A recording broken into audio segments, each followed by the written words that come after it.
The second one, remez. This is allegory, possibly symbolic. Dante looked at it as allegory, and that's how I would look at it. It's helped me understand Noah far deeper, far better. In one of our episodes, you talked much about Noah could be equated to a Christ-like figure and that the ark is salvation. Well, if you only read the Peshat, the literal, you're not going to pick that up. So the remez, if I picture it in my head in picture terms, see it like a little bit of a bridge. For the example that you gave, we have the ark in Noah, and then we have a bridge to the ark that Moses was in. And then we might have a bridge from Moses to Christ through a number of other bridges. So the remez is this sort of connecting mechanism, something that's hinted in the text, and then perhaps give us a hint into another piece of text over here. Stepping stones, bridges, whatever way it works in your thinking. It's these sort of little connecting things where you can read between the lines and draw richness. As I'm speaking, I'm sort of having images in my head of neurons in the brain.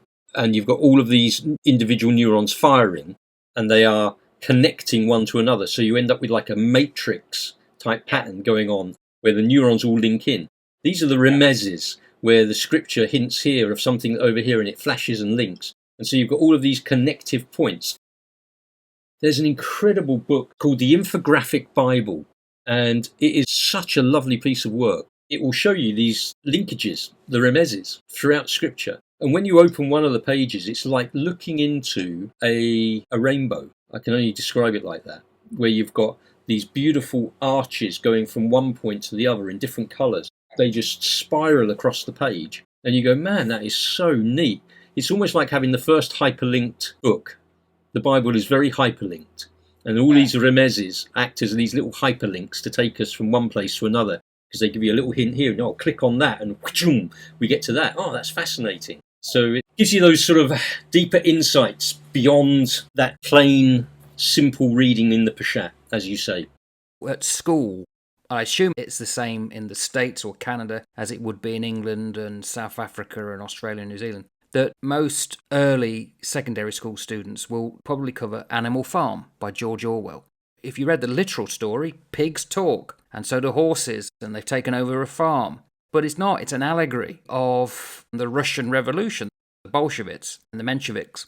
If you understand that Animal Farm has a greater, deeper meaning, well, then so does Noah, with all the animals and so on. And so much literature is like that. Absolutely.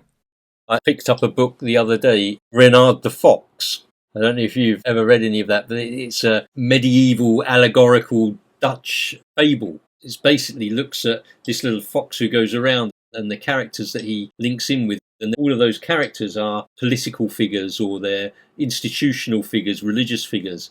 I quite like the fact that we can draw these parodies of all of these different institutions through the animal kingdom, which is exactly what Animal Farm does. And this is something that's been done for, goodness knows, hundreds of years. I mean, this was like a 12th century writing, I think. Renard the Fox. He's a trickster or something, isn't he, Reynard?